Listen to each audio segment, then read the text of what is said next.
శ్లోకం కూడా నేను నీ మీద చెప్పలేను. కానీ నేను అనుకుంటున్నాను వరదరాజస్వామి, ఇదే నువ్వు నాకు ఇచ్చిన గొప్ప వరం అని నేను అనుకుంటున్నాను. ఏమిటో తెలుసా, నాకన్నా ముందు 50 శ్లోకాలు ఆసువుగా చెప్పగలిగిన వాడు ఉన్నాడే, వాడికన్నా నేనే నీకు దగ్గర వాడిని. ఎందుకో తెలుసా, వాడు 50 శ్లోకాలని 5 నిమిషాల్లో చెప్పి వెళ్ళిపోతాడు.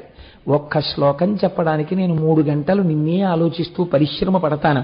3 గంటలు ఒక్క శ్లోకం చెప్పడానికి నీ గురించి ఆలోచింపచేసి నన్ను ధన్యుణ్ణి చెయ్యడానికి నాకంత మేధాశక్తినిచ్చి ఉండి ఉండకపోవచ్చు. కాబట్టి వరదరాజస్వామి నాకెంత వరం ఇచ్చావయ్యా అని స్తవం చేశారు. స్వామి పాదములు పట్టుకోవడంలో అశక్తతని కూడా వరంగా మార్చుకొని పొంగిపోయారు. ఇది పట్టుకోవడంలో వైక్లభ్యం ఉందనుకోండి, సనాతన ధర్మమునకు ఆలవాలమెక్కడా అంటే మన పెద్దలు అందుకే భారతదేశమునందు ధర్మము నిలబడడానికి ప్రధాన కారణం ఎవరు అని అడిగితే వెంటనే చెప్పిన మాట ఏమిటో తెలుసా అండి, పెద్ద స్థానం వేసి పేటేసి పురుషుణ్ణి చెప్పలేదు. పురుషుడు దానికే అంత గొప్పవాడని చెప్పలేదు. ఈ దేశమునందు సనాతన ధర్మమును నిలబెట్టగలిగినదెవరు? పురుషుడు కాదు, లేకపోతే భక్తులు కారు. ఎవరు నిలబెట్టగలరు? స్త్రీ నిలబెట్టగలదు. ఎందుకు నిలబెట్టగలదు? ఒక తల్లి తన కడుపులో పడినటువంటి బిడ్డడికి సంస్కార బలమును ఏర్పాటు చేయడానికి తన గర్భమును గర్భాలయముగా మార్చి వాడి ఆరోగ్యం కోసం ఆహారమునందు ఎంత జాగ్రత్త పాటిస్తోందో, వాడి యొక్క మనస్సు పరిణితి చెందడానికి, లోపల ఉన్న వాడి పాపం ధ్వంసం అవడానికి తాను ఈశ్వర సేవ యందు మగ్నము కాగలిగితే అటువంటి బిడ్డలను ఈ జాతికి అందివ్వగలదు. మీరు చూడండి, ఎంతమంది చెప్పినవి మరిచిపోతాడండి మనిషి. చిన్నతనంలో అమ్మ ఇలా పెరుగన్నం కలిపి నోట్లో పెడుతున్నప్పుడు చెప్పినటువంటి కథ అలా జ్ఞాపకం ఉండిపోతుంది. అమ్మ లాంటి వస్తువు ప్రపంచంలో ఇంకా ఉండదు. మహానుభావుడు వింగ్స్ ఆఫ్ ఫైర్ రాసుకున్నటువంటి అబ్దుల్ కలాం గారు కూడా, అమ్మా నేను ఈ శరీరాన్ని వదిలిపెట్టేసి నువ్వు ఉన్న లోకానికి వచ్చి మళ్ళీ నీ పాదాల దగ్గర నేను ఎన్నడూ తలతాటించి నమస్కరిస్తానో అని ఎదురు చూస్తున్నానమ్మా అని రాసుకున్నారు. అమ్మ అంత గొప్ప వస్తువు. అమ్మ కంటి నీరు పిల్లల్ని మార్చేస్తుంది. అమ్మ నోటి మాట పిల్లల్ని మారుస్తుంది. అమ్మ నోటి మాట కుసంస్కారంతో ఉంటే పిల్లల మీద ప్రభావాన్ని చూపిస్తుంది. అమ్మ నడవడి పిల్లల మీద ప్రభావాన్ని చూపిస్తుంది. అమ్మ భక్తి పిల్లల మీద ప్రభావాన్ని చూపిస్తుంది. ఇది పురుషుడిని బాధ్యత నుంచి తప్పించడానికి నేను అంటున్నానని మీరు అనుకోకండి. పురుషుడి గురించి కూడా నేను మాట్లాడాను. తన భార్యని చక్కగా తన వెంట చిటికిన వేలు పట్టుకుని ధర్మ మార్గంలో తీసుకెళ్లడంలో భర్త తాను చెయ్యవలసినంత చెయ్యవలసి ఉంటుంది. ఇది అందుకే మన వాళ్ళు సంతానమును పొందడము యందు అంత జాగరూకులై ప్రవర్తించారు. అందుకే సనాతన ధర్మమునందు కామము భోగము కాదు, కామము ధర్మము చేత ముడివేయబడి ఉంటుంది, అర్థము ధర్మము చేత ముడివేయబడి ఉంటుంది. ధర్మబద్ధమైన అర్థమై ధర్మబద్ధమైన కామమై మోక్షమునకు దారి తీస్తాయి. కనుక ఇప్పుడు చూడండి, నేను ఇంత ఉపోద్ఘాతం ఎందుకు చెప్పవలసి వచ్చింది అంటే, ఒక తల్లి మనస్సులో భావనలు కంటికి కానరాక అంతటా వ్యాప్తి చెందినటువంటి పరమేశ్వరుణ్ణి అవతారం స్వీకరించవలసిన స్థితికి దింపేశాయి. దితి యొక్క భావనలు శ్రీమన్నారాయణుణ్ణి అనేక అవతారాలు తీసుకునేటట్టుగా చేసే దుష్ట శిక్షణకి. దితి ఎందు మార్పు వచ్చిందా? అసలు ముందు అక్కడ కదండి మార్పు రావాల్సింది. దితి ఎందు మార్పు వచ్చిందా? ఏమండి కశ్యపుడి గురించి మీరు ఎందుకు చెప్పరు అని మీరు నన్ను అడగచ్చు. కశ్యపుడి ఎందు తేడా ఉంటే అదితి ఎందటువంటి సంతానం రారు. కాబట్టి ఇప్పుడు తేడా ఎక్కడుంది? క్షేత్రమునందే ఉంది. కాబట్టి ఇప్పుడు దితి ఎందు మార్పు కలిగినదా? హిరణ్యాక్ష హిరణ్యకశిపులు మరణిస్తే మారినదో లేదో ఆవిడ మాటలలోనే మీరు అవధరించండి. దితియును ఘోర దుఃఖమున దీనత చెంది నిజాత్మనాథు అంచితమతి కొల్చి చూలుగొన జిష్టుడిరింగి తతీయ గర్భముద్ధతి కులిశ ప్రయోగమున అంతని వ్రయ్యలు చేసినన్ మహోన్నతమగు కాశ్యపాంశమది నాశము కాగత నచ్చెనంతయున్. అరేరే, మనం హిరణ్యాక్ష హిరణ్యకశిపుల్ని కన్నప్పుడు పొరపాటు చేశాం. ఏం పొరపాటు చేసిందో ఆవిడ మీరు భాగవతంలో విన్నారు. ఇప్పుడు మళ్ళీ ఆవిడ బిడ్డల్ని కనాలని కశ్యప ప్రజాపతిని అడిగింది. ఏమని అడిగింది?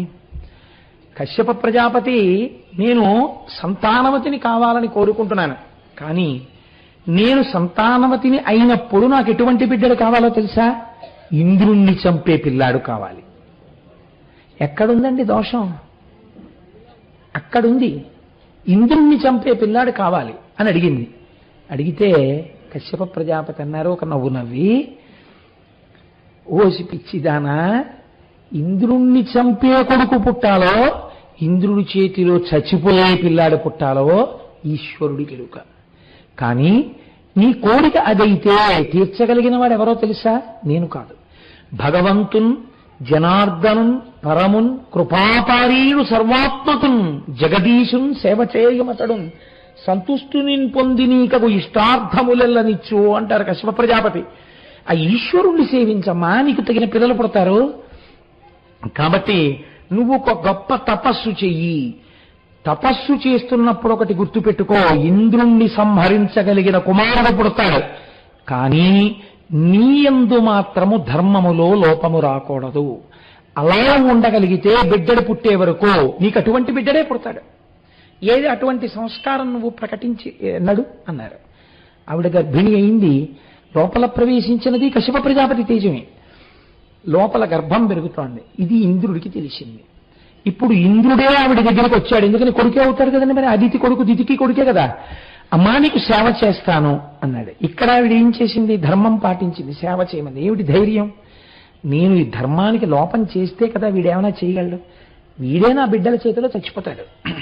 ఒకానొకనాడు మిట్ట మధ్యాహ్నం వేళ కూర్చుని ఉండగా తల విరబోసుకునుంది.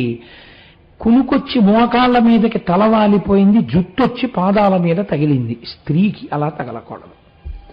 ధర్మశాస్త్రం వింటే మీరు ఆశ్చర్యపోతారు.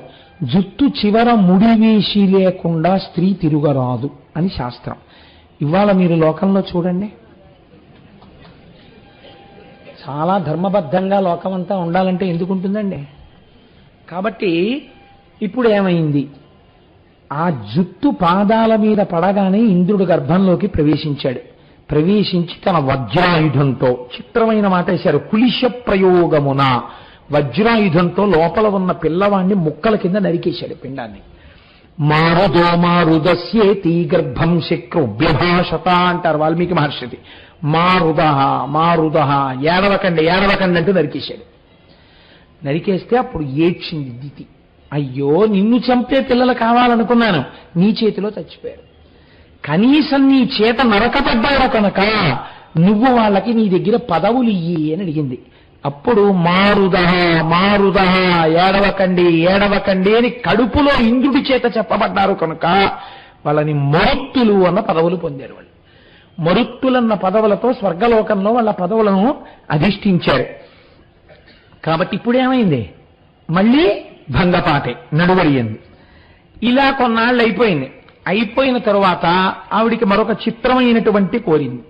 మళ్ళీ కశ్యప ప్రజాపతి దగ్గరికి వెళ్ళి అడిగింది, మనల గర్భంబు కోరియం మగవ మగని వేడగా అతడు ఇట్లనే వెలది వినుము 10 మరియు వేలాండ్ల రాజీవ భువని గూర్చి పావనాత్మకవై చేయు పరమతపము. మళ్ళీ ఇప్పుడేం అడుగుతున్నావు? దేవతలందరినీ గెలవగలిగినటువంటి కుమారుడు కావాలని చెప్పి కదా అడుగుతున్నావు. అటువంటి కొడుకు కావాలంటే 10,000 సంవత్సరములు నియమంతో చతుర్ముఖ బ్రహ్మగారి గురించి తపస్సు చేస్తావా? చెయ్యి. తపస్సు చేస్తే అలాంటి కొడుకు పుడతాడు నీకు. ఇప్పుడు ఆవిడేం చేసింది? ఆవిడ ఎప్పుడు కోరినా 2 చూస్తుంది, ఇటువాళ్ళు అటువాళ్ళు. ఎవరినో దృష్టిలో పెట్టుకుని వాళ్ళని మట్టు పెట్టడానికి అంతటి వాళ్ళు కావాలంటూ ఉంటుంది. కాబట్టి దేహబలాన్ని ఒకటే అడుగుతుంది ఆవిడ, ఆధ్యాత్మిక బలాన్ని ఆవిడ కోరదు. కాబట్టి ఏది నిరుపయోగం అయిపోతుంది? కశ్యప ప్రజాపతి భార్య అయినా కశ్యపుడి తేజం లోకం కంటకమై కూర్చుంటోంది క్షేత్రము యొక్క ఇబ్బంది వల్ల. చూశారా ఎంత ప్రమాదం వస్తుందో? ఒకే స్త్రీ, మార్పు రావట్లేదు. ఇప్పుడు ఆవిడ మళ్ళీ అటువంటి తపస్సే బ్రహ్మాండంగా ప్రారంభం చేసింది. ఇలా ప్రారంభం చేసి కొన్ని వేల సంవత్సరములు తపస్సు చేసిన తర్వాత చతుర్ముఖ బ్రహ్మగారి యొక్క అనుగ్రహాన్ని పొందింది. అనుగ్రహాన్ని పొంది ఆ గర్భము పెరిగి ఒక పిల్లవాణ్ణి కంది. వాడి పేరు వజ్రాంగుడు అని పేరు పెట్టారు. వజ్రాంగుడు అంటే వజ్రము వంటి అంగములు కలిగిన వాడు. కాబట్టి వాడికి ఎంత దెబ్బ కొట్టినా వాడికి ఏం తగలదు. కాబట్టి ఏమిటి కోరుకుంటూ ఉంటుంది ఆవిడ? మీరు బాగా పసిగట్టండి. కేవలము దేహబలం ఒక్కటే చూస్తుంది ఆవిడ. దేహబలముతో పాటుగా లోకరక్షణము చేయగలిగినటువంటి భగవద్భక్తితో కూడినటువంటి స్థితిని ఆవిడ కోరదు. కాబట్టి భక్తిని అడగదు. ఈశ్వర భక్తితో కూడుకున్న బిడ్డలు అక్కడ కావాలని అడిగి ఉంటే మరొక మార్కండేయుడు పుట్టుండేవాడు, కశ్యప ప్రజాపతి తేజం. కానీ ఇప్పుడు ఏమైంది? మళ్ళీ ఆ వజ్రాంగుడు పుట్టాడు. పుట్టిన తర్వాత వాడికి దేహమునందు బలం ఉంది, బుద్ధినందు సంస్కారం ఏర్పడలేదు.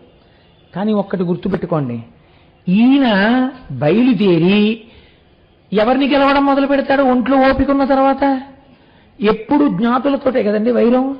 ఆ పక్కన ఉన్నటువంటి సవతి పిల్లలు ఉన్నారు, అందుకని చెప్పి దేవలోకానికి వెళ్ళడం, దేవతలతో యుద్ధం చేయడం, ఇంద్రుణ్ణి దింపేయడం, మిగిలిన దేవతల్ని దింపేయడం, అవన్నీ ఆక్రమిస్తూ ఉండడం, వాళ్ళందరినీ అడవికి తరివేయడం, ఈయన సర్వలోకాధిపత్యాన్ని పొందడం, అమరావతిని రాజధానిగా చేసుకోవడం, హవిస్సులు తాను బుక్ చేసుకోవడం, తనకే పూజలు చేయమండం, అందరి అల్లరి ఒక్కలాగే ఉంటుంది. డూ పెట్టేయచ్చు మీరు అక్కడ.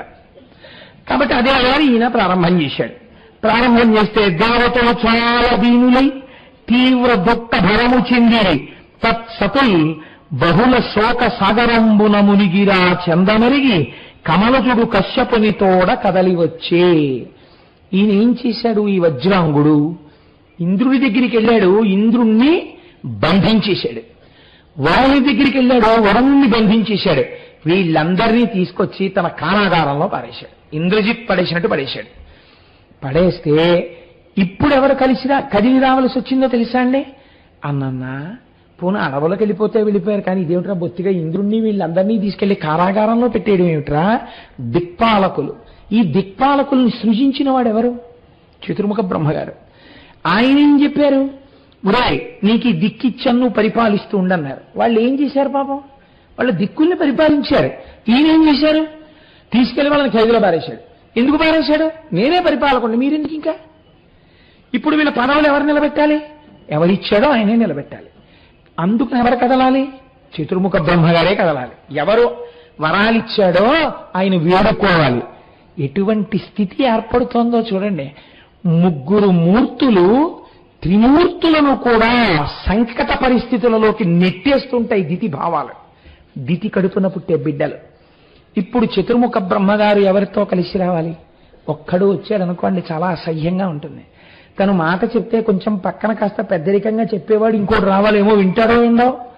కాబట్టి కశ్యప ప్రజాపతిని కూడా తీసుకొని వచ్చాడు. తండ్రి కదా. ఈ కశ్యప ప్రజాపతి, చతుర్ముఖ బ్రహ్మ ఇద్దరు వజ్రాంగుడి రాజ్యానికి రావాల్సి వచ్చిందండి. ఎక్కడి చతుర్ముఖ బ్రహ్మగారు, ఎక్కడి వజ్రాంగుడు? వస్తే లేచాడు, స్తోత్రం చేశాడు, నమస్కారం చేశాడు, కూర్చోపెట్టాడు సముచితాసనమనందు, అర్ఘ్యపాద్యాదులనిచ్చాడు. చాలా సంతోషించానురా నువ్వు చేసినటువంటి అతిథి మర్యాదకే. కానీ నాన్న బొత్తిగా అదేమిట్రా, దిక్పాలకులకు పదవులు నేను ఇచ్చాను, నువ్వు పట్టుకొచ్చి వాళ్ళని కారాగారంలో పారేశావు. పోనీ నీకు వచ్చినంత ఇబ్బందే ఉంది, వాళ్ళని విడిచిపెట్టే తప్పు. ఆ ఇంద్రుడు వెళ్ళి సింహాసనం మీద కూర్చుంటాడు, నువ్వు విజేతవే, నువ్వు గెలిచావు వాళ్ళని. కానీ ఆయన పదవి ఆయన్ని చేసుకొని అంటే విడిచిపెట్టాడు. విడిచిపెట్టి ఏమని చెప్పాడో తెలుసా అండి చతుర్ముఖ బ్రహ్మగారితో? ఇది మీరు బాగా పట్టుకోవాలి. అంటే వజ్రాంగుని యొక్క సహజ స్థితి అది కాదు. ఆయనకి దేవతల్ని పట్టుకొచ్చి కారాగారంలో పెట్టాలని లేదు. అమ్మ చిన్నప్పటి నుంచి ఏ మాటలు చెప్పిందో అవి తలకెక్కాయి వజ్రాంగుడికి. ఆయన ఇప్పుడు బ్రహ్మగారితో అన్నాడు, పరమేష్టి వినుమీ బిడౌజుడు మహాపాపిష్టుడెట్లీతనిన్ కరుణం కాంచితివి. ఏ మాట అంటున్నాడో చూడండి. బిడౌజుడు అంటే ఇంద్రుడు. వాడిని కారాగారంలో పెడితే బ్రహ్మగారు మీరెందుకండి పరిగెత్తుకొచ్చారు? మహానుభావుడు అయ్యా, నీ గురించి తపస్సు చేసి మేము నీ దర్శనం చెయ్యాలి, అటువంటి వాడివి నువ్వు రావడమా నా రాజధానికి? ఎంత దోషం! నేను ఎంత బాధ పెట్టాను నిన్ను. నువ్వు కదిలి వచ్చి నన్ను అడగడం ఏమిటే? ఎందుకయ్యా నీకు ఇంద్రుడి మీద ఎంత కరుణ? వీడు మంచివాడని నువ్వు అనుకుంటున్నావా? వీడు మంచివాడు కాడు. ఎవరు చెప్పారో తెలుసా నాకు వాడు మంచివాడు కాదని? అశ్వదేయ జలమే గర్భస్తేజంబు తెంపరియే వ్రజల చేసి స్వర్ధపురై మా తల్లి ఉల్లంబు వందురజేషన్ పలుమార్లు అద్ది కుడిపెన్ దుఃఖంబుని కంబిటు. మా అమ్మ కడుపులో వీణ్ణి చంపే పిల్లాన్ని మా అమ్మ కడుపులో పెంచుతుంటే వీడు లోపలికి వెళ్ళి చంపేశాడు. మీరొక్కట ఆలోచించండి, ఇద్దరూ కూడా ఆ స్వభావం ఉన్నవాళ్లే. ఎవరు బతకడానికి వాడు ఇంకోడిని చంపడానికి అధికారం ఉన్నవాడు అయినప్పుడు, అంటే వాళ్ళ యొక్క జననము రీత్యా ఇద్దరు రాజులు ఎప్పుడూ అంతే కదండి. అయినప్పుడు చంపేవాడు కడుపులో ఉన్నాడన్నప్పుడు ఈయన వెళ్ళి లోపలికి వెళ్ళి చంపడండి, ధర్మలోపం జరిగిపోతే. ధర్మలోపం జరిగింది కాబట్టి వెళ్ళగలిగాడు, లేకపోతే ఎందుకు వెళ్ళగలిగాడు? ఇది చెప్పలేదు దితి. ఏం చెప్పింది వజ్రాంగుడితో? ఒరే, ఎంత తపస్సు చేసి నీకు ముందొక బిడ్డన్ని కందాం అనుకున్నాను రా, ఆ ఇంద్రుడు నా కడుపులో ప్రవేశించి ఆ పిల్లాన్ని చంపేశాడు రా. చంపలేదు, ముక్కలుగా తరిగేశాడు. కానీ ఆయన వెంటనే తల్లి మాట విని మరత్తులుగా పదవులు ఇచ్చాడు అని చెప్పి ఆవిడ దాన్ని ఉదార బుద్ధితో ఆలోచించినట్లు మీకు కనపడదు పురాణాన్ని బట్టి. మా అమ్మ కడుపులో బిడ్డని నరికేశాడు ఆవిడు. మా అమ్మ ఎంత బాధపడిందో నీకేం తెలుసు? మా అమ్మ బాధ తీర్చి మా అమ్మ కక్ష పోవడానికే వీడిని తీసుకొచ్చి కారాగారంలో పారేశాను. ఇప్పుడు ఈ పిల్లాడికి పాలతో పాటు ఈ కార్పణ్య బుద్ధిని నూరు పోసినదెవరు? అమ్మా. అదితి చూశారా, ఈశ్వరుణ్ణి బిడ్డడిగా మార్చుకుంటుంది. తాను కన్న బిడ్డల వలన ఈశ్వరుడే బెంగ పెట్టుకుని కష్టాలు పడవలసినట్టుగా చేస్తుంది దితి. మీరు ఈ కోణాన్ని పరిశీలన చేయకుండా పురాణాన్ని విన్నారనుకోండి, అది ఎవరికి బాధ్యతను నిర్ణయించదు. అది మనం ఏ ప్రవర్తన నేర్చుకోవాలో, ఏ కర్తవ్యనిష్ట మనకి కావాలో మనకి నేర్పదు. నేనంటాను, ఇవాళ మనం గ్రూప్ సబ్జెక్టులు నేర్పేస్తున్నాం, ఎంసెట్లు నేర్పేస్తున్నాం, డిగ్రీలు ఇచ్చేస్తున్నాం. పిల్లల్ని తీసుకెళ్లి పాపభూయిష్టమైనటువంటి ప్రవర్తనతో వాళ్ళని పెంచి పెద్ద చేస్తున్నాం. వాడు రోడ్డు మీదకెడితే వాడి కన్నుని చెదరగొట్టి పాపభూయిష్టమైన నడువడి వైపు తీసుకెళ్లే వాల్ పోస్టర్లు, ఏ షాపుకి వెళ్ళినా వాడి మనస్సుని పాడు చెయ్యగలిగినటువంటి పుస్తకాలు, టీవీ ఇలా విప్పి ఎన్ని ఛానల్స్ నొక్కినా అన్ని ఛానల్స్లోనూ వ్యగ్రతతో కూడినటువంటి విశేషాలు. నీవు నీ పిల్లవాణ్ణి రక్షించడానికి కనీసం మర్యాదతో కూడినటువంటి నడువడి తల్లిదండ్రులకే లేకపోతే నిన్ను ఉద్ధరించే కొడుకుగా వాడు తయారు కావాలని నువ్వు ఎంత పేరాశతో ఉన్నావు. నువ్వు వారికి మురికి నీరు పట్టించి వాడు ఆరోగ్యంగా బతకాలంటే ఎలా బతుకుతాడు వాడు? వాడికి నువ్వు పౌష్టికాహారం ఇచ్చి ఆరోగ్యంగా ఉండాలని కోరు. సమాజమునకు ఇవాళ బాధ్యత లేదు, ప్రభుత్వమునకు బాధ్యత లేదు, సమాజమునందు పెద్దలకి బాధ్యత లేదు. నేను ఒకసారి సూర్యకళా మందిరంలో పక్కన వెంకటేశ్వర ఫంక్షన్ హాల్లో ఉపన్యాసం చెప్తున్నాను. ఉపన్యాసం అయిపోయిన తర్వాత పక్కన శివానందమూర్తి గారు ఉపన్యాసం చేస్తున్నారు సూర్యకళా మందిరంలో. మహాప్రాజ్ఞుడు, మహానుభావుడు. ఒక్కసారి వారి దర్శనం చేసుకుని వెళ్ళిపోదాం, ఒక్కసారి వెళ్ళి అక్కడ కుర్చీలో కూర్చుందామని ఆ రోజు నాకు జ్ఞాపకం సరిగ్గా ఉంటే బాదం మాధవరావు గారు వారిని ఆహ్వానించినట్టు నాకు జ్ఞాపకం. నేను ఆ సభలోకి వెళ్ళాను. 5 నిమిషాలే విన్నాను నేను ఆ ప్రసంగం. ఆయన ఇంకా ఉపన్యాసం పూర్తి చేస్తున్నారు. ఆయన అన్నారు, there are so many good people in the country, there are so many good people to occupy the chairs in the country, but still there is bad governance in the country. Why there is bad governance? The need of good governance is to be taught by voluntary organizations like Rotary and Lions. They should go into the deep roots of the public. They should enlighten them as to how pious their right to franchise is. నేను నిజంగా మహానుభావా నీ పాదముల మీద నా శిరస్సు పెట్టి నమస్కరిస్తున్నానన్నాను. దేశమునందు ఎందరో విద్యావంతులున్నారు, ఎందరో మేధావులున్నారు. కూర్చోపెడితే అద్భుతమైన పరిపాలన చెయ్యగలిగినటువంటి నైపుణ్యం ఉన్నవారున్నారు. అయినా ఇవాళ దేశంలో ప్రభుత్వాలు సరిగ్గా పని చెయ్యట్లేదన్న మాట ఎందుకు వినపడుతోంది? ఎన్నుకునేటప్పుడు సరైన వాడిని ఎన్నుకోకుండా కించిత్ ప్రలోభానికి లోటు వేసేటటువంటి నీ బలహీనతని చక్కదిద్దడానికి స్వచ్ఛంద సేవా సంస్థలు పల్లెటూళ్ళ నుంచి పబ్లిక్లోకి అందరిలోకి వెళ్లి వాళ్ళ ఓటు హక్కు యొక్క గొప్పతనాన్ని చాటి చెప్పండి. మంచి ప్రభుత్వాలు వస్తే ఇలాంటి సేవా సంస్థల బాధ్యతలు చాలా తగ్గిపోతాయన్నారు శివానందమూర్తి గారు. నిజంగా ఎంత అణిముత్యాల్లాంటి మాటలండి. వేసుకున్న బట్టలు ఎటువంటివో, నోటి నుంచి వచ్చిన మాటలు అటువంటివి. సమాజమనందు పెద్దలకు ఆ బాధ్యత ఉంది, అలా మాట్లాడవలసిన బాధ్యత, అంత ధైర్యంగా మాట్లాడవలసిన బాధ్యత ఉంది. కాబట్టి చూడండి, ఆయన శివానందమూర్తి గారు చేసినటువంటి ప్రసంగాన్ని పనికిరానివి వాడెవడిదో గేదిపోతే ఇంత పేపర్లో రాస్తారు. శివానందమూర్తి గారు చేసినటువంటి ప్రసంగాన్ని యథాతథంగా తెలుగులోకి అనువదించి ప్రచురించిన పత్రికలు ఎన్నున్నాయి కాకినాడలో మర్నాడు. ఎందుకు ఎక్కడుంది సాంఘిక బాధ్యత అని అడుగుతున్నాను నేను. మీ బాధ్యతని గుర్తు చేయడం పురాణ ప్రయోజనం. పురాణం is not an outdated science. అది పనికి మాలినది ఎప్పటిదో అని మీరు అనకండి. పురాణము ఎప్పటికీ నవీనమే. మీ బాధ్యతని మీకు గుర్తు చేస్తుంది. లోక సంక్షేమం ఎక్కడుందో మీకు జ్ఞాపకాన్ని చేస్తుంది. కాబట్టి ఇప్పుడు వజ్రాంగుడు ఈ మాటలు చిత్రముఖ బ్రహ్మగారితో చెప్పాడు. ఆయన అన్నాడు, ఆయనకి రాజ్యం ఇమ్మని కదా మహానుభావులు మీరు వచ్చారు. నీ అంతటి వారిని నేను చిన్నబుచ్చడం నాకు ఇష్టం లేదు. తప్పకుండా ఇచ్చేస్తాను. రాజ్యం ఏమిటి? తన రాజ్యంబును నేలుగాక ఇప్పుడీ తండింక లోకేశ మజ్జననీ శసనముంది ఇవ్విధమున శిక్షంచేసి తిన్. బాగా అండర్లైన్ చేసుకుని వినండి పద్యాల్ని. నేను జనకుండను చనుదించి ఇవ్విధము యాచ్చం స్వల్ప కాదందునే ధనలోకంబున చేయలేగిటుల దధ్యం విద్య భవింపుమా. మా అమ్మ నాకు నా చిత్తశాంతికి ఇంధల్ని తెచ్చి కారాగారంలో పెడితే నా మనశ్శాంతిని చెప్పడం వల్ల తెచ్చిపెట్టాను తప్ప నాకు ఆ రాజ్యం మీద కోరిక లేదు. నాకు ఆ ధనాలు పొందాలన్న కోరిక లేదు. మహానుభావ, ఇది అడగడానికి సిగ్గైన విషయం ఏమిటో తెలుసా? నువ్వు మా తండ్రి గారితో కలిసి ఒక కొడుకు దగ్గరికి వచ్చి ఒక తండ్రి యాచించడమా? ఎంత సిగ్గైన విషయం నాకు. నేను తప్పు చేస్తే దిద్దవలసిన వాళ్ళు మీరు దిద్దడం కాకుండా శాసించకుండా యాచించారా నన్ను? అంటే మీరు ఒక్కటి ఆలోచించండి. వజ్రాంగుని యందు ఉన్నటువంటి నడువడి కశ్యప ప్రజాపతి యొక్క తేజస్సు చేత ఇక్కడ కొంతవరకు ప్రకాశిస్తోంది. కానీ దాన్ని అనుకోకుండా మీ ఇంట్లో బిల్వవృక్షం పుట్టింది. కాస్త తీసుకొచ్చి దాంట్లో ఆవు పేడో ఏదో వేసి కలుపు మొక్కల్ని తీసేసి చుట్టూ కాస్త కంచె కట్టి పెంచేటటువంటి ఉద్దేశం మీకు లేదు. ఆ బిల్వవృక్షం పాడైంది, ఎదగట్లేదు. ఒక్క బిల్వం మూడాకులతో ఉండదు, చీడ పట్టింది. ఇక్కడ అదే పరిస్థితి. ఆ ఉపాధి యందు కశ్యప ప్రజాపతి యొక్క లక్షణములు కొన్ని ప్రకాశించాయి. కానీ దితి వాటిని నొక్కేసింది. నొక్కేసి రాక్షస భావాలనే ప్రోదిగొలిపింది. ఎంత గొప్పగా మాట్లాడుతున్నారో చూడండి. కాబట్టి ఒక తండ్రి, ఒక చతుర్ముఖ బ్రహ్మ ఇద్దరొచ్చి ఒక కొడుకుని యాచిస్తున్నారు.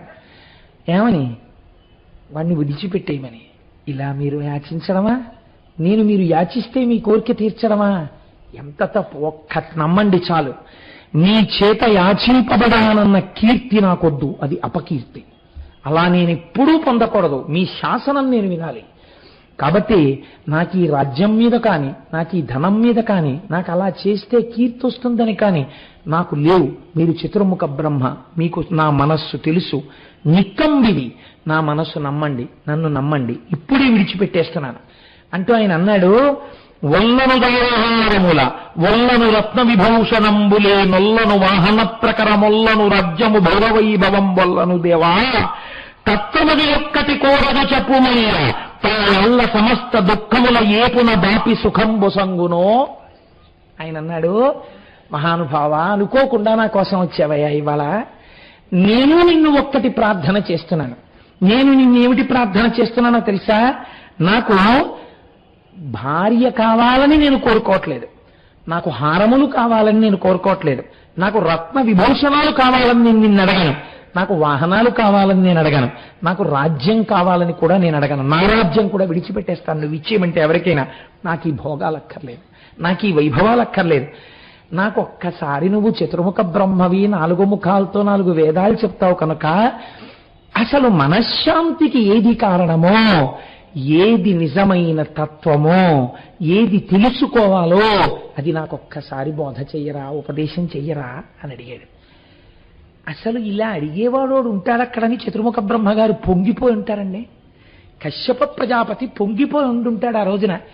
దితి కడుపున ఇన్నాళ్ళకి ఇలా అడిగేవాడు పుట్టాడురా అని పొంగిపోయి, మీరు జాగ్రత్తగా గమనించండి.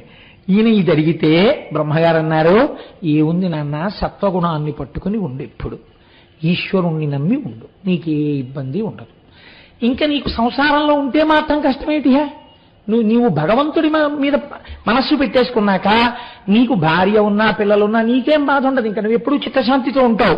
కాబట్టి నేనే నీకు ఒక భార్యనిస్తున్నాను, ఆ భార్య పేరు వరాంగి, నేను సృష్టించి ఇస్తున్నాను, తీసుకో అని దగ్గర ఉండి చతుర్ముఖ బ్రహ్మగారు పారహత్యం చేసి పెళ్లి చేశారు. ఎవరికి?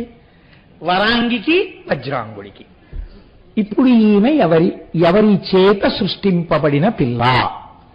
సాక్షాత్ చతుర్ముఖ బ్రహ్మగారి చేత సృష్టింపబడిన పిల్ల. ఇప్పుడు మీరు నేను ఏమని ఆలోచిస్తామండి? వజ్రాంగుడు ఇంత మంచి స్థితిలో ఉన్నాడు, చతుర్ముఖ బ్రహ్మగారు సృష్టించిన పిల్ల పక్కన చేరింది, కాబట్టి వీళ్ళ కడుపున ఎవరు పుట్టాలి? ఇంకో మార్కండేయుడు పుట్టాలి కదా, ఇంకొక నారదుడు పుట్టాలి, ఇంకా సనక సనందనాథులు పుట్టాలి కదా, మీరు అనుకునేది, నేను అనుకునేది. కాబట్టి ఇప్పుడు ఆయన పరమభక్తితో ఉన్నాడు కనుక తన భార్యతో కలిసి నిరంతర ధర్మాచరణం చేస్తున్నాడు, నిరంతరము ఈశ్వరుడి సేవ చేస్తున్నాడు, నిరంతరము భగవంతుణ్ణి నమ్మి ప్రవర్తిస్తున్నాడు. చిత్రం ఎక్కడుందంటే ఈ దేహము చేస్తున్నటువంటి పూజలకు, ఈ దేహము ప్రవర్తిస్తున్న ప్రవర్తనకు పక్కన వరాంగి తన దేహముతో సహకరిస్తోంది. కానీ మనస్సులో కోరిక ఏమి పెంచుకుందంటే ఏమీ వద్దంటాడు, ఏమీ వద్దంటాడు, ఏమీ వద్దంటాడు. ఏదో భగవంతుడు భగవంతుడు భగవంతుడు అంటాడేమిటి? ఈయన ఎటువంటి ప్రతాపంతో పుట్టి ప్రతాపం మర్చిపోయాడో అలా 3 లోకాల్ని ఏడిపించగలిగిన కొడుకు పుడితే బాగుండని ఆవిడ అనుకుంటాను. అంటే ఇప్పుడు ఏమైంది?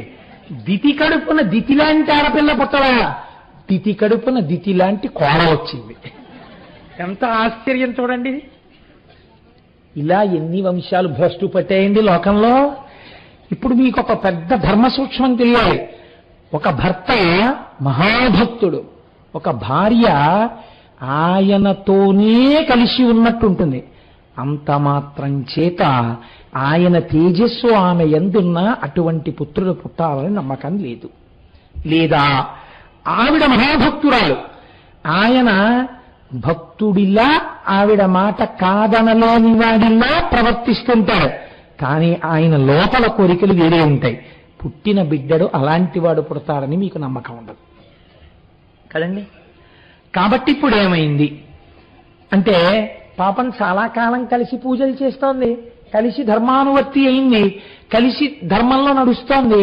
వజ్రాంగుడు పొంగిపోయి నేనివ్వడం కాదు బిడ్డని, ఎంత గొప్ప బిడ్డను అడుగుతుందో ఒక్కసారి కోరిక ఏమిటని అడుగుతాను, అటువంటి బిడ్డడు కలగాలని నాకున్న తపశ్శక్తితో ఆశీర్వచనం చేస్తాను అనుకొని ఒక రోజున పిలిచి, నీకు ఏం కావాలనుకుంటున్నావు, నువ్వు ఏమీ బెంగ పెట్టుకోకుండా నీ కోరిక ఏమిటో నాకు చెప్పు అన్నాడు. అంటే వరాంగంది అనినందేగ వరాంగిత విని మహాహ్లాదంబుతో మృక్కి ఇట్లని దళ కరుణించదేని తనయున్ ప్రాంచబలం పాకశాసన దుఃఖప్రదులోక జిత్తు ప్రశస్త శ్రేయున కుక్షిలో జనయింపన్ బలరింపుమట్లయిననే సంతోషముంచెందెదం. పాకశాసనుడు అంటే ఇంద్రుడు, పాకుడనబడేటటువంటి రాక్షసుడిని సంహరించారు కనుక వృత్రాసుడు తమ్ముడైన ఆయన్ని చంపాడు కాబట్టి పాకశాసనుడని పేరు వచ్చింది. ముల్లోకములను గెలవగలిగిన వాడు, ఇంద్రుడి కన్నులంబట నీళ్లు కార్పించగలిగిన వాడు, నా కడుపున కొడుకుగా పుట్టేటట్టుగా నన్ను అనుగ్రహించు అంది. ఎంత చిత్రం అండి. ఏ ఇంద్రుణ్ణి విడిచిపెట్టవలసి వచ్చినప్పుడు ఏడ్చి తత్వం అడిగాడో అలా ఇంద్రుణ్ణి మళ్లీ తెచ్చి కారాగారంలో పెట్టగలిగిన కొడుకునొకడిని నాకు ప్రసాదించు అని అడుగుతోంది. ఇప్పుడు పాపం వరాంగి వల్ల మనశ్శాంతి ఎవరికి పోయింది? వజ్రాంగుడికి పోయింది కదండి. మరి కశ్యప ప్రజాపతికి ఎందుకు పోదు? కశ్యప ప్రజాపతి స్థాయి వేరు, ఇంకా పాపం వజ్రాంగుడు ఆ స్థాయి చేరలేదు. కాబట్టి ఆయన చాలా కాలం దీని గురించి తలబట్టు కూర్చున్నట్టు అంతఃపురంలో. ఏమి ప్రారంధం రా, నేను ఇలాంటి కోరిక కోరమని అడగడం ఏమిటి? కోరము నీదు వంచితము కోమలి నేను నగూర్తునంచుదల్లారయుకెను పల్కితి వరారి సురావళితో విరోధమున్ కోరి వచించే అట్టులనగూర్చిన లోకములత్తు చెందు నేనేరక తెచ్చుకొంటినని నీతుడనై ఇటు పాపహేతువున్. ఆయన అన్నాడు, ఎందుకు అడిగాను ఈ దిక్కుమాలిన వరం? ఉన్నవాణ్ణి ఊరుకోకుండా నీకేం కావాలని ఎందుకు అడిగాను. ఇప్పుడు ఆవిడ ఏమంటోంది, ఇంద్రుణ్ణి తీసుకొచ్చి ఇంద్రుణ్ణి ఏడిపించగలిగిన కొడుకు కావాలంటోంది. ఇంద్రుణ్ణి ఏడిపించే కొడుకు కావాలంటే వాడు ఇంద్రుడి మీదకి యుద్ధానికి వెళ్తాడు. ఇంద్రుడి మీదకి యుద్ధానికి వస్తే ఇంద్రుడికి సాయంగా ఎవరు వస్తారు? దేవత వస్తారు. కాబట్టి ఇప్పుడు వాడు దేవతలందరినీ ఏడిపిస్తాడు. దేవతలందరూ ఏడిస్తే ఎవరు ఏడుస్తారు? ఋషులు ఏడుస్తారు. కాబట్టి ఇప్పుడు ఋషుల్ని ఏడిపించే కొడుకులు అంటోంది. ఇప్పుడు ఋషులు ఏడిస్తే ఏది తప్పిపోతుంది? ధర్మం తప్పిపోతుంది. ధర్మం తప్పిపోతే ఎవరు ఏడుస్తారు? లోకులందరూ ఏడుస్తారు. లోకులు ఎందుకు ఏడుస్తారు? వర్షాలు పడవు. కాబట్టి లోకమంతా దుర్భిక్షంతో ఉంటుంది. ఇన్ని పాపములకు హేతువైన కొడుకు కావాలంటోంది. పైకి బలం ఒక్కటే చూస్తోంది, దాని పరిణామాలని ఆలోచించలేదు. నా కర్మ కాకపోతే ఇదేం కోరిక కోరిందిరా అంటున్నాడు. ఎవరు? వజ్రాంగుడు, దితి కొడుకు. ఆయన ఏ స్థాయిలో ఉన్నాడు? ఆయన భార్య ఏ స్థాయిలో ఉంది? ఇప్పుడు సిగ్గుపడుతూ రేపొద్దున్న మళ్ళీ నేను ఇలా చేతులొగ్గి నమస్కరించి మళ్ళీ పుట్టినవాడు ఇంద్రుణ్ణి తీసుకొచ్చి కారాగారంలో పెడితే మళ్ళీ చతుర్ముఖ బ్రహ్మగారు వస్తే నేను ఏ ముఖం పెట్టుకుని ఆయనకి ఎదురెళ్ళను? ఒక తాతగా పిల్లవాడికి అలా నేను ఆ పిల్లవాడికి తండ్రిగా నేనేమని ఎదురెళ్ళను? ఎదురు వెళ్ళి ఒరే మళ్ళీ నువ్వు చేసిందే వాడు చేశాడరా, విడిపించరా అంటే ఇలా మిమ్మల్ని అస్తమానం పిలిపిస్తుండడమే మా వంశాచారం అని సిగ్గుతో తలంచుకోవద్దా? మళ్ళీ పిల్లాడి తాతగారు వచ్చి నిలబడితే ఈ మాట నేను కూడా వాళ్లతో కలిసి వెళ్ళవలసి ఉంటుంది. అంత ఖేదం అనుభవించే కన్నా ముందే నా స్థితి చతుర్ముఖ బ్రహ్మగారికి చెప్పేయడానికి ఆయన గురించి తపస్సు చేసి ఆయన్ని ప్రత్యక్షం చేసుకుని ఆయన మన ఇంటికి రావడం కాదు, నేనే తపస్సు చేసి ఈ దిక్కుమాలింది ఇలాంటి కోరింది ఈశ్వరే మీరు తీరిస్తే తీర్చండా ఆయన మీదే పెట్టేస్తే రేపు నన్ను అడగరు. ఆయన ఎంత బాధపడితే ఆ నిర్ణయానికి వచ్చాడో చూడండి. ఆ వజ్రాంగుండు పద్మజుంగని మహాహర్షంబునన్ మ్రొక్కి నానావేదోక్తుల సన్నుతం సలిపి వనంనాథ మదీయాంగనాభారూఢని పుత్రునిమ్ము త్రిజగత్ ప్రఖ్యాత విక్రాంతు తేజో విద్యోతిత దిగ్వితాను సుతపశ్చనాభరమాత్మకున్. నేను ఎందుకు తపస్సు చేశానో మీకు తెలుసు అని చతుర్ముఖ బ్రహ్మగారిని వేదోక్తులతో పొగడుతూ, అదిగో మీరు ఇచ్చారు కదా భార్య వరాంగి, దానితో కలిసి ధర్మాచరణం చేస్తే అది నన్ను ఇటువంటి కోరిక కోరింది.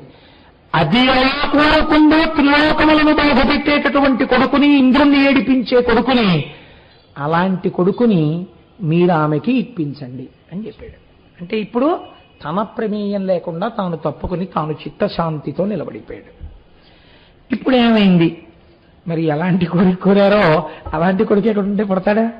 వాడు పుట్టాడు. వాడు పుడితే ఏమైంది? ఇప్పుడు వాడు ఇంకా వజ్రాంగుడు పుట్టినప్పుడు ఇంత అల్లరి లేదు, ఇప్పుడు చాలా పెద్ద అల్లరి ప్రారంభమైంది. వసుమతి వనకే పర్వత వనములతో, భూమి అంతా పర్వతాలు వనాలతో కలిసి భూకంపం వచ్చేసినాయి.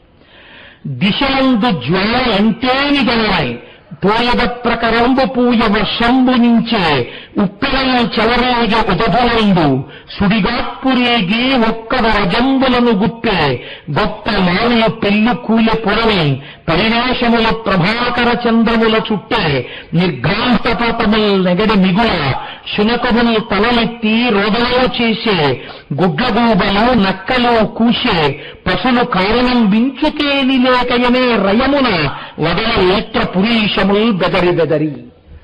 వాడు పుట్టినప్పుడు భూమి అంతా కంపించింది, పర్వతాలతోటి వనాలతోటి. దిశలన్నిటా అగ్నిహోత్రం చెలరేగింది. సముద్రంలో ఉప్పిన పుట్టి భూమి మీదకి నీళ్లొచ్చాయి. పెద్ద సుడిగాలి రేగి కూకటి వేళ్లతో పెద్ద పెద్ద వృక్షాలన్నీ కూలిపోయాయి. గొప్ప గొప్ప మానులు కూలిపోయాయి. మీరు గుర్తుపెట్టుకోండి, ఒక్కొక్క మాను దేవతామాను ఉంటుంది. శ్రీశైలంలో ఉండేదండి అలాగా. రావి మేడి జువ్వి కలిపి ఒకే చెట్టు 2000 సంవత్సరములు బతికింది. ఒక తుఫాన్లో నేల కొరిగిపోయింది. అప్పుడు ఆ దేవతా వృక్షము వెళ్ళిపోయినట్టే ఒక్కొక్క మాను కొన్ని 100 సంవత్సరములున్న మాకు నరికితే దానికి ఉపశాంతి చేయవలసి ఉంటుంది. కాబట్టి ఏమైంది? అంతంత మానులు కింద పడిపోయాయి. అంటే దేవతాంశములు భ్రంశములైపోతున్నాయి వాడి పుట్టుకతోటే, వరాంగి కోరిక వల్ల. నిష్కారణంగా కుక్కలు తలలెత్తి ఏడవడం మొదలుపెట్టాయి. గొడ్లగోబలు, ఆ తరువాత నక్కలు కూస్తున్నాయి ఎక్కడ చూసినా. పశువులు కారణం ఏమీ లేకుండా భయపడిపోయి కట్టుకొయ్యల నుంచి దూరంగా ఇలా పీకకి ఉరిపోసుకున్నట్టుగా లాక్కుని అటూ ఇటూ తిరుగుతూ మూత్రాన్ని మలాన్ని విసర్జిస్తున్నాయి. లోకమంతటా ఎక్కడ చూసినా సరే భయంకరమైనటువంటి ఉత్పాతములు కనపడుతున్నాయి. ఈ స్థితిలో కొడుకుట్టాడే, చక్కగా పేరు పెట్టండి అని పిలిచింది. ఇప్పుడు వజ్రాంగుడు పెట్టలేదు పేరు. కశ్యప ప్రజాపతిని తీసుకొచ్చారు. ఇంటికి పెద్ద ఆయన కదండి, మర్యాద ఇచ్చేవాడు. కశ్యప ప్రజాపతిని పేరు పెట్టడానికి తీసుకొస్తే ఇంట్లో ఎవరి సంస్కారం బయటకు వస్తుందండి? మీరు చెప్పండి.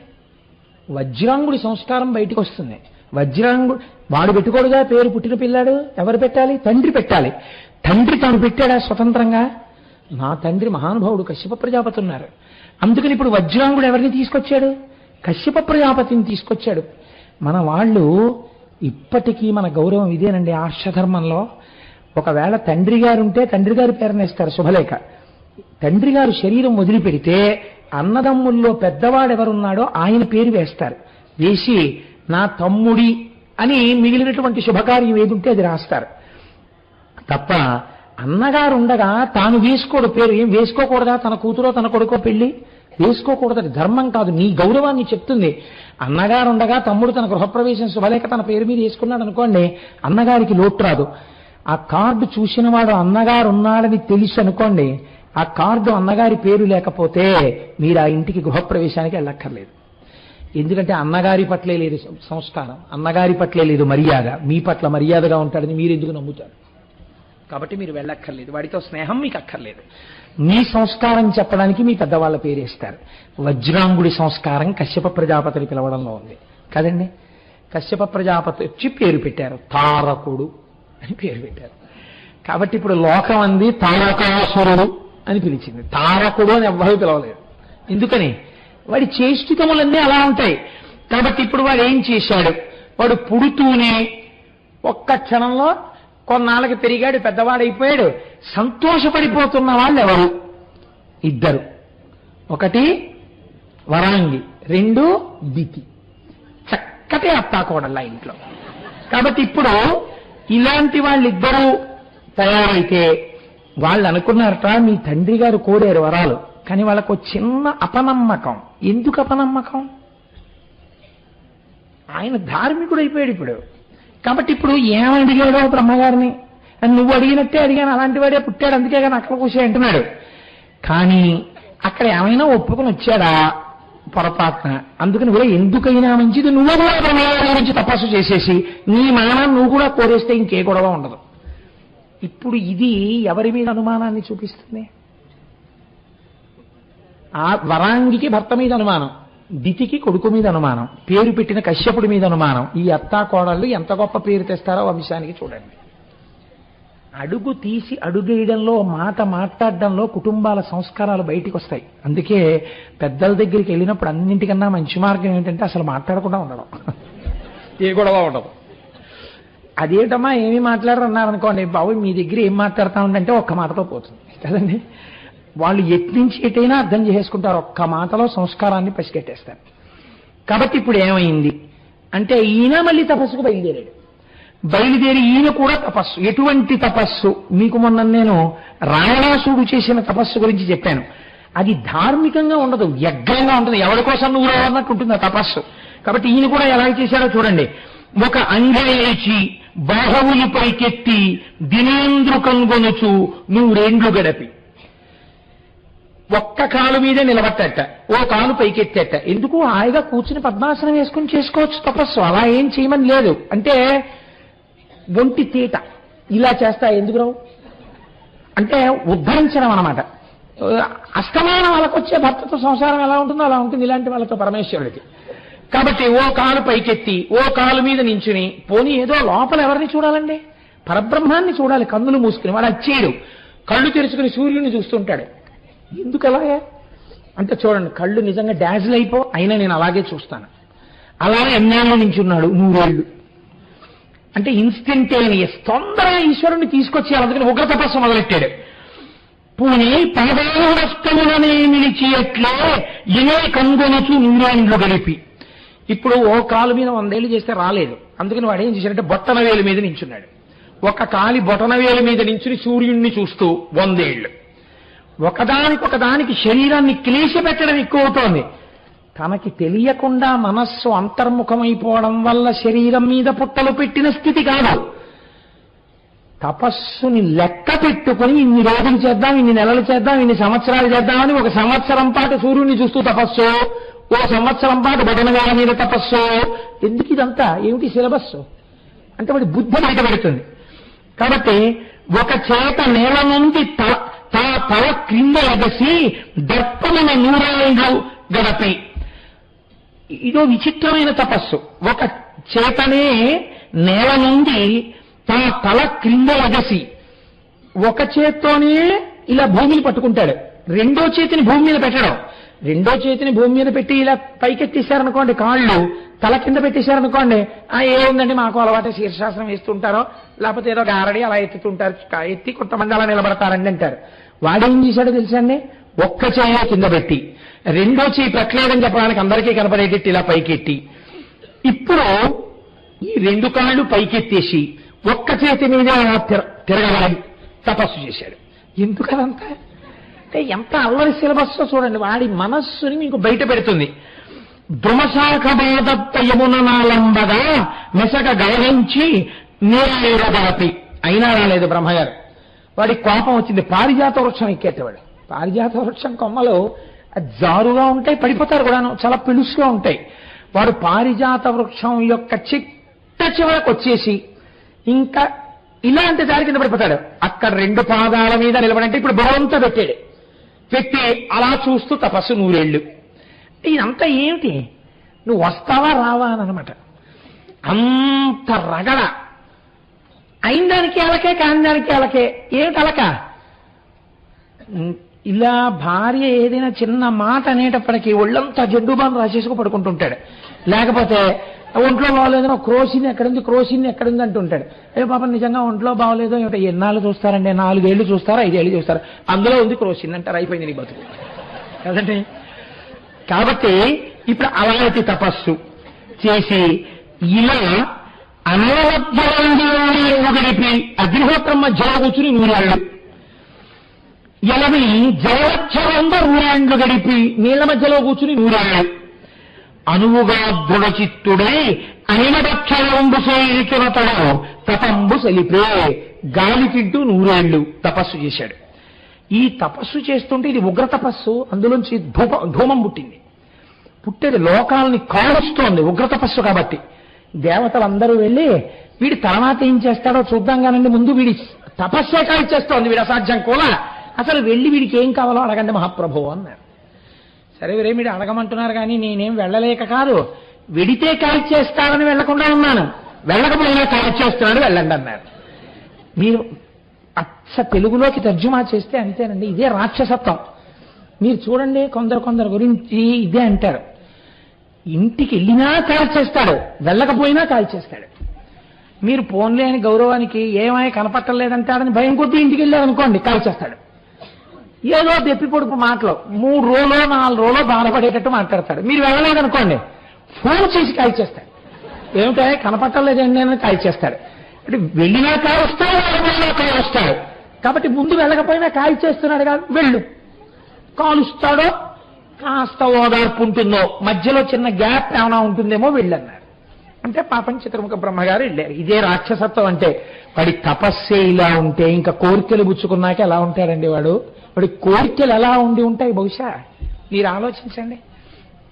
బ్రహ్మగారిని వెడితే కనపడితే వాడు ఎటువంటి కోరికలు కోరుతాడు బ్రహ్మగారిని?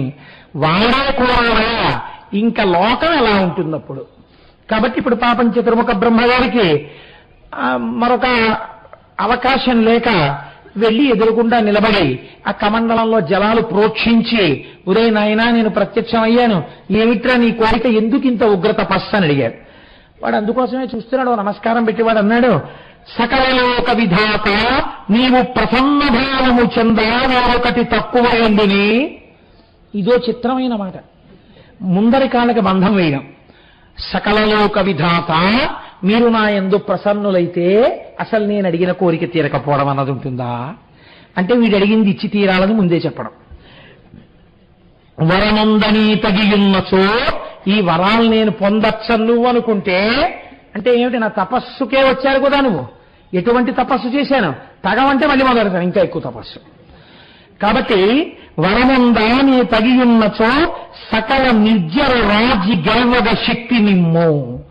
దేవతలందరినీ గెలిచేయాలి నేను, 3 లోకాలని గెలిచేయాలి, అటువంటి శక్తి నాకు ఇచ్చేసేయి. మరి ఒరే అందరినీ గెలిచేస్తే ఎప్పుడు చచ్చిపోతావు అంటావేమో. మీరు చాలా చమత్కారాలు. ఏదో ఒక చోట మాటల్లో గారడీ చేసేసి, అయితే మరి ఎలాగరా అందరినీ గెలిచే శక్తి ఉంటే మరి కొన్నా అంటామని గబుక్కున అనకుండా తనే తన మరణం అడిగేసిన వాళ్ళే అడుగుతున్నాడు. ఎలా అడుగుతున్నాడు? పురాణికి అర్భపుర కలిగి చంపుగాక ఉరంబునందుని శక్తిచే. పురారి అయినటువంటి పరమశివుడు మన్మధుణ్ణి దహిస్తాడు. ఆయన కామారి, ఆయనకి కోరిక లేదు. ఆయనకి కామం ఎక్కడ ఉంటుంది? ఆయనకి కామం ఉండదు. కాబట్టి వీడన్నాడు, నాకు అన్ని లోకాల్ని గెలిచేటటువంటి శక్తి ఉండాలి. పరమశివుడికి కామం కలిగి వీర్యస్ఖలనం ఇవ్వాలి.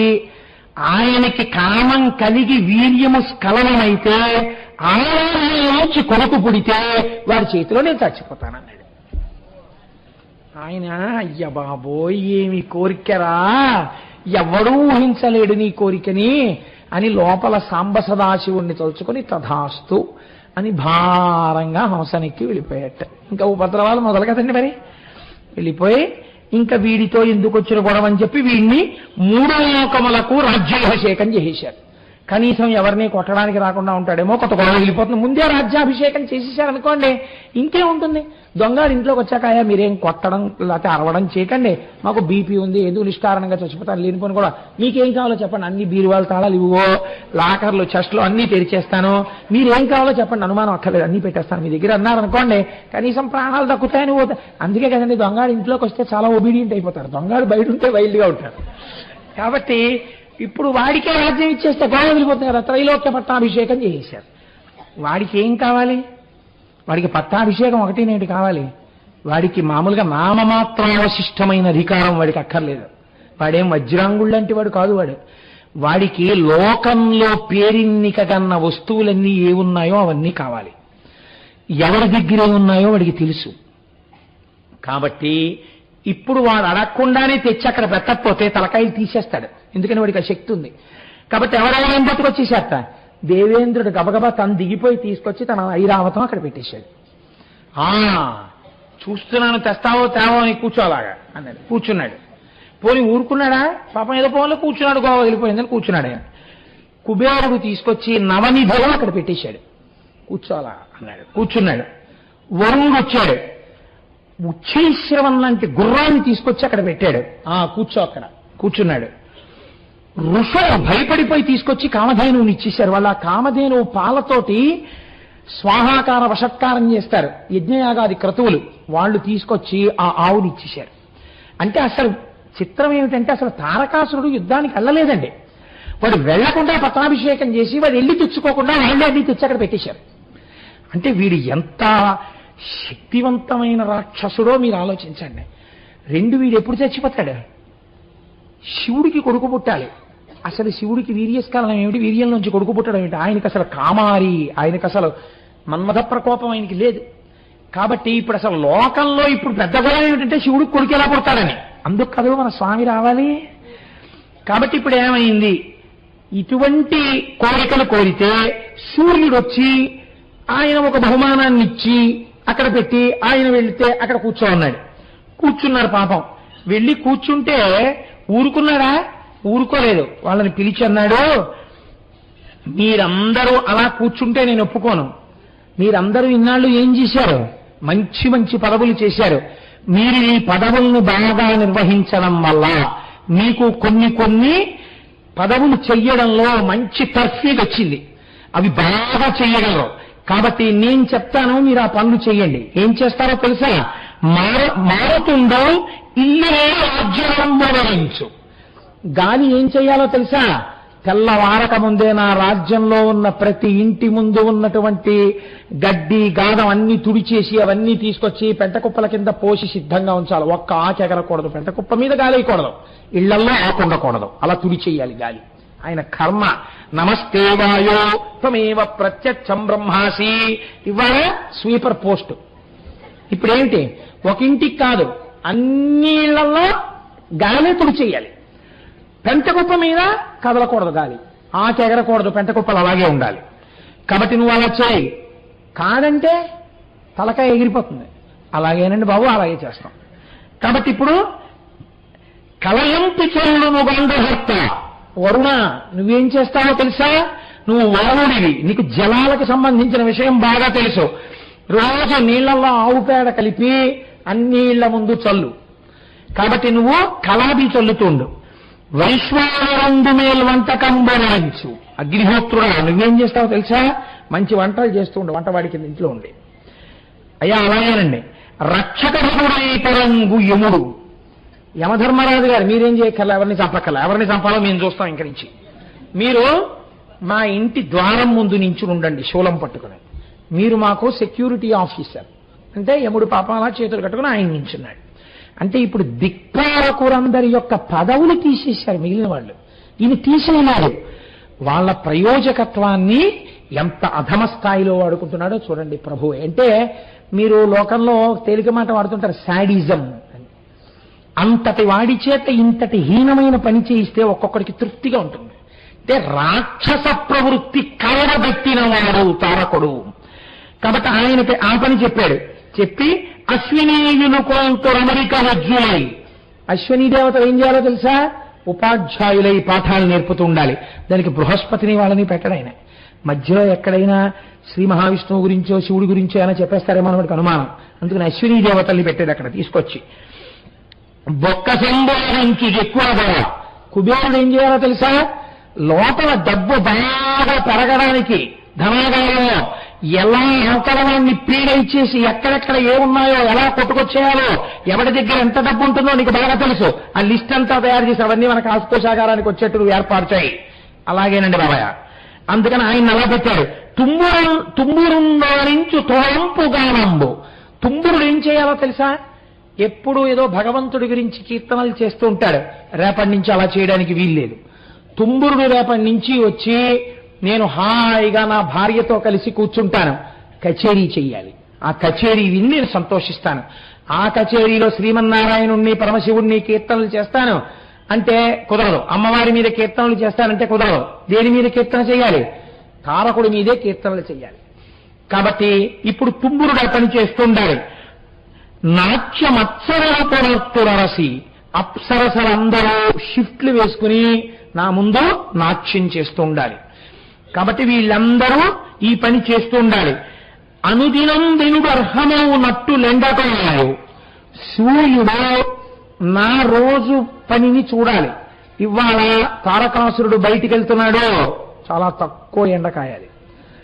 తారకాసురుడికి కొంచెం చలేస్తోంది, కొంచెం గోరువెచ్చగా కాయాలి. తారకాసురుడికి కొంచెం చెమట పట్టింది, సూర్యుడు చల్లబడిపోవాలి. నా కార్యక్రమాన్ని బట్టి, నేను పొందుతున్న తాపాన్ని బట్టి నేను సుఖంగా ఉండేటట్టుగా సూర్యుడు ప్రకాశించాలి ఇవాళ నుంచి. అంటే ఇప్పుడు ఆయన లోకసాక్షి కాడు, తారక సాక్షి. వాడి వంక చూస్తూ వాడికి చెమట పడితే చల్లబడిపోవాలి. వాడికి కొంచెం చలేస్తున్నట్టుంది ఏంటంటే ఈయన కొంచెం వేడిగా ఉండాలి. ఈ స్థితికి సూర్యుడిని దింపాడు. కాబట్టి సూర్యుడు నన్ను అలా సేవిస్తూ ఉంటాడు. రేరాడునట్టులే కర్జమెరిగి వెన్నెలగ చిందు. రేరాడు అంటే రాత్రికి రేడు, రాత్రికి రాజు చంద్రుడు. చంద్రుడు ఏం చేయాలో తెలుసా? కార్యం తెలుసుకోవాలి, నా మనస్సు తెలుసుకోవాలి. నేను మంచి భోగం అనుభవిస్తుంటే పౌర్ణమి చంద్రుడు కనపడాలి. అది అమావాస్యతో నాకేం సంబంధం ఉండదు. నేను ఎవరో ఒక ఇంటితో కలిసి విహారం చేస్తుంటే నేను ఇలా ఆకాశంలోకి చూసేటప్పటికీ పున్నమి చంద్రుడు కనపడాలి నాకు. నేను కొంచెం విసుగ్గా ఉండి చికాగ్గా ఏమైనా ఉంటే అసలు నాకు కనపడకూడదు. అప్పుడు ఎలా చల్లగా ఉంటానో అలాంటి కూడదు, నా కంటికి కనపడకూడదు, చీకటిగా ఉండాలి. అప్పుడు నాకు మనస్సు ప్రశాంతంగా ఉంటుంది. కాబట్టి చంద్రుడు నా ఇష్టం వచ్చినట్లు ప్రవర్తించాలి. వాన కురిపించు దైతే వలన కదరి. అలాగే ఎప్పుడెప్పుడు ఎక్కడెక్కడ ఎంతెంత నీరు పడాలో చూసుకుని దాన్ని బట్టి వర్షం పడాలి. వర్షం ఎందుకు పడాలో తెలుసా?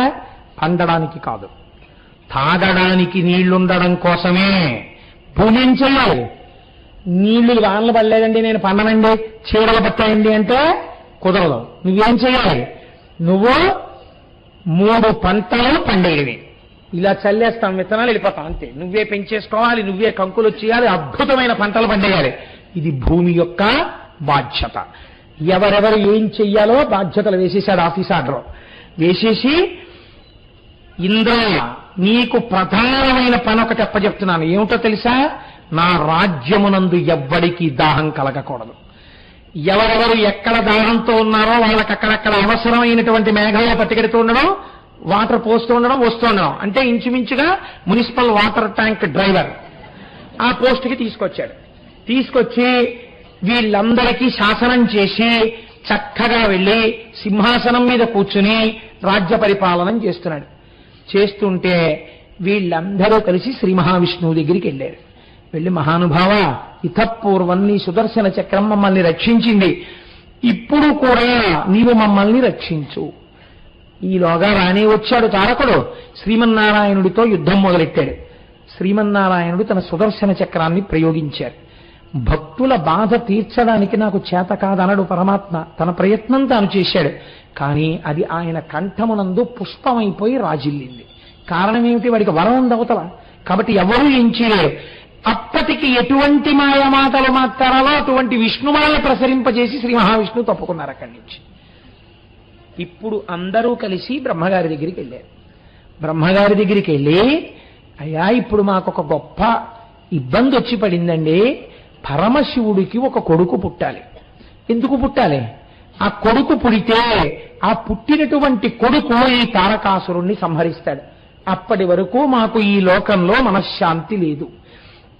కాబట్టి ఈశ్వరుడికి కొడుకు పుట్టేటట్టుగా మేము ఎలా ధన్యులం అవుతామో మమ్మల్ని అనుగ్రహించండి. ఈ మధ్యలోకి పార్వతీ కళ్యాణం వచ్చిందనుకోండి, చిట్ట చివరికి తీసుకెడతాం దాన్ని పార్వతీ కళ్యాణాన్ని. కానీ ఇక్కడే మీరు ఒక చిత్రమైన సందర్భాన్ని సమన్వయం చేయవలసి ఉంటుంది. కుమార సంభవం స్కందోత్పత్తి బాగా అర్థం అవడానికి నేపథ్యం మీరు విన్నారు ఇప్పటి వరకు. కుమారుడు ఎందుకు రావాలో, శివుడికి కొడుకు ఎందుకు పుట్టాలో మీకు అర్థమైంది. మనందరికీ ఓ కొడుకు మనం ఉద్ధరించడానికి పుట్టినట్టు కాదు. ఇప్పుడు లోకమంతా నిలబడాలంటే శివుడికి కొడుకు కలగాలి. ఇప్పుడు మీరు అవసరాన్ని విన్నారు, నేపథ్యాన్ని. సుబ్రహ్మణ్యుడి రాకలో ఉన్న నేపథ్యాన్ని కూడా మీరు వినాలిగా. సుబ్రహ్మణ్యుడు ఎందుకు రావలసి వచ్చింది అంటే, ఇక్కడ ఒక చిత్రమైనటువంటి సంఘటన జరిగింది. పరమాచార్య స్వామి మహానుభావులు దీని గురించి త్రిపురా రహస్యంలో దీని గురించినటువంటి సందర్భం ఉంది అని చెప్పి వారు ప్రస్తావన చేశారు. మహాత్యకాండ యందు సనత్కుమారుడు అని సనక, సనందన, సనత్కుమార, సనత్సుజాత అని వాళ్ళు నలుగురు కూడా బ్రహ్మజ్ఞానులు, బ్రహ్మమానస పుత్రులు. పుట్టుక చేతనే వారు ఎప్పుడూ కౌమారమునందు ఉంటారు అని. వారు దిగంబరులై ఉంటారు, అంటే దేహభ్రాంతి లేని వారై ఉంటారు, బ్రహ్మజ్ఞానంతో ఉంటారు. వారు నిస్పృహులై ఉంటారు, అంటే వారికి దేని మీద మమకారం ఉండదు, ఏ కోరిక ఉండదు. ఎందుకు ఉండదంటే అంతా నేనే ఉన్నాను, బ్రహ్మము నేనే ఉన్నాను, అహం బ్రహ్మాస్మి స్థితిలో ఉంటారు. కాబట్టి వాళ్ళ కోరిక అన్నది లేనటువంటి స్థితిలో ఉండేటటువంటి సనత్కుమారుడు ఒక రోజున కూర్చుని ఉన్నారు. ఆయన ఏం చేస్తూ ఉంటారో అని మీరు నన్ను అడిగారనుకోండి, ఆయన ఏం చేస్తూ ఉండరు. ఎందుకుండరు? అంతా తానై ఉన్నాడు కాబట్టి తనకి విహితమన్నది లేదు. అందుకే బ్రహ్మజ్ఞానికి విధి నిషేధములు ఉండవు. ఇది మీకు చాలా చిత్రంగా ఉంటుంది ఈ మాట.